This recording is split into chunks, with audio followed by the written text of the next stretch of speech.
Drugs ಎಂಬ ಮಹಾಮಾರಿ ಕರ್ನಾಟಕದಾದ್ಯಂತ ವ್ಯಾಪಿಸಿ ಯುವ ಜನತೆಯನ್ನ ಬಲಿ ಪಡೆಯುತ್ತಿದೆ. ಮಾದಕ ದ್ರವ್ಯ ಜಾಲವನ್ನು ಬುಡ ಸಮೇತ ಕಿತ್ತು ಹಾಕಲು ಪೊಲೀಸ್ ಇಲಾಖೆ ಪಣ ತೊಟ್ಟಿದ್ದರೂ ಡ್ರಗ್ಸ್ ಮಾಫಿಯಾಗೆ ಕಡಿವಾಣ ಹಾಕಲು ಸಾಧ್ಯವಾಗ್ತಿಲ್ಲ. ಯುವ ಜನಾಂಗ ಡ್ರಗ್ಸ್ ಕೂಪಕ್ಕೆ ಬೀಳದಂತೆ ತಡೆಯುವ ನಿಟ್ಟಿನಲ್ಲಿ ಪರಿವರ್ತನಾ ಟ್ರಸ್ಟ್ ನೇತೃತ್ವದಲ್ಲಿ ಡ್ರಗ್ಸ್ ಮುಕ್ತ ಕರ್ನಾಟಕ ಅಭಿಯಾನ ಆರಂಭಗೊಂಡಿದೆ. ಮೈಸೂರಿನಲ್ಲಿ ಡಿಸೆಂಬರ್ 9ರಂದು ಅಭಿಯಾನಕ್ಕೆ ಚಾಲನೆ ನೀಡಲಾಗಿದ್ದು, ಅಲ್ಲಿಂದ ಕೊಡಗಿಗೆ ರಥಯಾತ್ರೆ ಆಗಮಿಸಿತು. ಡಿಸೆಂಬರ್ 17ರಂದು ಪೊನ್ನಂಪೇಟೆ, ಗೋಣಿಕೊಪ್ಪ, ವಿರಾಜಪೇಟೆ, ಅಮ್ಮತ್ತಿ, ಸಿದ್ದಾಪುರ, ಡಿಸೆಂಬರ್ 18ರಂದು ಕುಶಾಲನಗರ, ಸೋಮವಾರಪೇಟೆ, ಮಾದಾಪುರ ಭಾಗದಲ್ಲಿ ಸಾಗಿದ ರಥಯಾತ್ರೆ ಶುಕ್ರವಾರ ಮಡಿಕೇರಿಗೆ ಆಗಮಿಸಿತು. ನಗರದ ಜೂನಿಯರ್ ಕಾಲೇಜಿನಲ್ಲಿ ಡ್ರಗ್ಸ್ ಸೇವನೆಯಿಂದ ಉಂಟಾಗುವ ಸಮಸ್ಯೆಗಳ ಕುರಿತು ವಿದ್ಯಾರ್ಥಿಗಳಿಗೆ ಅರಿವು ಮೂಡಿಸಲಾಯಿತು. ಸರ್ಕಾರಿ ಪ್ರಥಮ ದರ್ಜೆ ಕಾಲೇಜು, ಮಹಿಳಾ ಕಾಲೇಜು, ರಾಜರಾಜೇಶ್ವರಿ ಶಾಲೆಯ ವಿದ್ಯಾರ್ಥಿಗಳು, ವಿವಿಧ ಶಾಲೆಯ ಶಿಕ್ಷಕರು ಪಾಲ್ಗೊಂಡಿದ್ದರು. ಮೆಡಿಕಲ್ ಕಾಲೇಜು ವಿದ್ಯಾರ್ಥಿಗಳು ಕಿರು ನಾಟಕದ ಮೂಲಕ ಶಾಲಾ ಕಾಲೇಜು ವಿದ್ಯಾರ್ಥಿಗಳಿಗೆ ಜಾಗೃತಿ ಮೂಡಿಸುವ ಪ್ರಯತ್ನ ಮಾಡಿದ್ರು. ಗಾಂಜಾ ಸೇವನೆ ಮಾಡುವವರು ಮಾನಸಿಕ ಸ್ಥಿಮಿತ ಕಳೆದುಕೊಂಡು ಜೀವನ ಹಾಳು ಮಾಡಿಕೊಳ್ಳುವುದು, ಕುಡಿತದ ಚಟದಿಂದ ಕುಟುಂಬ ನಾಶವಾಗುವುದು, ತಂಬಾಕು ಸೇವನೆಯಿಂದ ಶ್ವಾಸಕೋಶ ಮತ್ತು ಬಾಯಿಯ ಕ್ಯಾನ್ಸರ್ ಉಂಟಾಗಿ ಬದುಕೆ ಸರ್ವನಾಶವಾಗುವುದನ್ನು ನಾಟಕದ ಮೂಲಕ ಮನಮುಟ್ಟುವಂತೆ ಪ್ರಸ್ತುತಪಡಿಸಿದ್ರು. ಇಂತಹ ಚಟಕ್ಕೆ ಒಳಗಾದವರಿಗೆ ಮಡಿಕೇರಿಯಲ್ಲಿರುವ ಕೊಡಗು ವೈದ್ಯಕೀಯ ವಿಜ್ಞಾನಗಳ ಸಂಸ್ಥೆಯ ರೂಮ್ ನಂಬರ್ 11ರ ಮನೋವೈದ್ಯಕೀಯ ವಿಭಾಗದಲ್ಲಿ ಸೂಕ್ತ ಚಿಕಿತ್ಸೆ ಕೊಡಿಸಬಹುದೆಂದು ವೈದ್ಯರು ತಿಳಿಸಿದರು.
ಶ್ವಾಸಕೋಶ ಒಳಗಡೆಯಿಂದ ಇಷ್ಟು ರಕ್ತ ಬಂದಿದೆ ಇವರಿಗೆ. ಇದು ಕ್ಯಾನ್ಸರ್ ಮೂಲಕ ಕಾಯಿಲೆ ಇರ್ಬೋದು.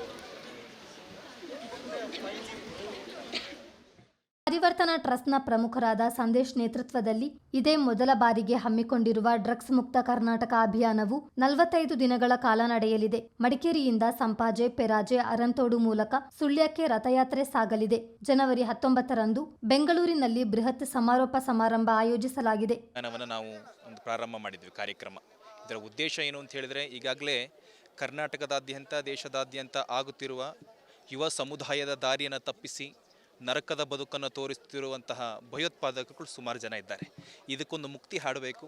ನಮ್ಮ ಯುವಕರು ಯುವತಿಯರನ್ನು ನಾವು ರಕ್ಷಣೆ ಮಾಡಬೇಕು. ಈ ನಿಟ್ಟಿನಲ್ಲಿ ಈ ಒಂದು ರಥಯಾತ್ರೆ ಅನೇಕ ಜಿಲ್ಲೆಗಳು, ರೆವಿನ್ಯೂ ಜಿಲ್ಲೆಗಳಿಗೆ ಹೋಗಿ ತಾಲೂಕು ಕೇಂದ್ರಗಳಲ್ಲಿ, ಶಾಲಾ ಕಾಲೇಜುಗಳಲ್ಲಿ ಜಾಗೃತಿ ಅಂದರೆ ಕಾಲೇಜು ವಿದ್ಯಾರ್ಥಿಗಳು ವಿದ್ಯಾರ್ಥಿನಿಯರನ್ನು ಸೇರಿಸಿ ಅವರಿಗೆ ಈ ವಿಚಾರವನ್ನು ತಿಳಿಸಿ ಜಾಗೃತಿಯಾಗಬೇಕು. ಇದಕ್ಕೆ ಒಂದು ಮುಕ್ತ ಹಾಡಬೇಕು ಅಂತ ಹೇಳಿ ಈ ಒಂದು ಕಾರ್ಯಕ್ರಮವನ್ನು ಮಾಡಿದ್ದೀವಿ. ಈಗಾಗಲೇ ಮೊನ್ನೆ 9ನೇ ತಾರೀಕು ಮೈಸೂರಿನಲ್ಲಿ JK ಮೈದಾನದಲ್ಲಿ ಪ್ರಾರಂಭವಾದಂಥ ಈ ಒಂದು ರಥಯಾತ್ರೆ ಅಲ್ಲಿನ ಕಾಲೇಜುಗಳನ್ನು, ಮೈಸೂರಿನಲ್ಲಿ ಕಾಲೇಜುಗಳನ್ನು ಕಾರ್ಯಕ್ರಮವನ್ನು ಮುಗಿಸಿ ಚಾಮರಾಜನಗರ, ಗುಂಡ್ಲುಪೇಟೆ, ನಂಜನಗೂಡು, ಕೊಡಗು ಹಾಗೂ ಹುಣಸೂರಿನೆಲ್ಲ ಕಾರ್ಯಕ್ರಮ ಮುಗಿಸಿ ಇವತ್ತು ಮಡಿಕೇರಿಯಲ್ಲಿ ಈ ಕಾರ್ಯಕ್ರಮ ಆಗ್ತಾಯಿದೆ. ಇದಾದ ನಂತರ ಪುತ್ತೂರು, ಸುಳ್ಯ, ಹಾಗೆ ಮಂಗಳೂರು, ಉಡುಪಿ ಈ ರೀತಿಯಲ್ಲಿ ಕಾರ್ಯಕ್ರಮವನ್ನು ಮಾಡ್ಕೊಂಡು ಹೋಗ್ತಾ ಇದ್ದೀವಿ. ಜನವರಿ 19ನೇ ತಾರೀಕು ಅಂದರೆ 2026 ಬೆಂಗಳೂರಿನಲ್ಲಿ ಈ ಕಾರ್ಯಕ್ರಮ ಸಮಾರೋಪಗೊಳ್ಳಲಿದೆ. ಕೇವಲ ಈ ಕಾರ್ಯಕ್ರಮ ಮಾಡಿ ನಾವು ಸುಮ್ಮನೆ ನಿಲ್ಲುವುದಲ್ಲ, 1 ವರ್ಷ ಪೂರ್ಣ ಇದಕ್ಕೆ ತಯಾರಿ, ಜಾಗೃತಿಗೋಸ್ಕರ ಈ ಒಂದು ಕಾರ್ಯಕ್ರಮವನ್ನು ನಾವು ಮಾಡ್ಕೊಂಡು ಬರ್ತಾ ಇದ್ದೀವಿ. ಇದೇ ಸಂದರ್ಭ ಡ್ರಗ್ಸ್ ಮುಕ್ತ ಕರ್ನಾಟಕಕ್ಕೆ ಪಣ ತೊಡುವುದಾಗಿ ವಿದ್ಯಾರ್ಥಿಗಳು, ಶಿಕ್ಷಕರು ಸಂಕಲ್ಪ ಮಾಡಿದರು. ಪರಿವರ್ತನಾ ಟ್ರಸ್ಟ್ನ ಅಜಿತ್ ಕುಕ್ಕೇರ, ಮಹೇಶ್, ಧನಂಜಯ್, ಕುಮಾರ್, ಬಾಲಕೃಷ್ಣ ರೈ, ಚಂದ್ರಶೇಖರ್, ಭವನ್, ಸತೀಶ್ ಮತ್ತಿತರರು ಇದ್ದರು.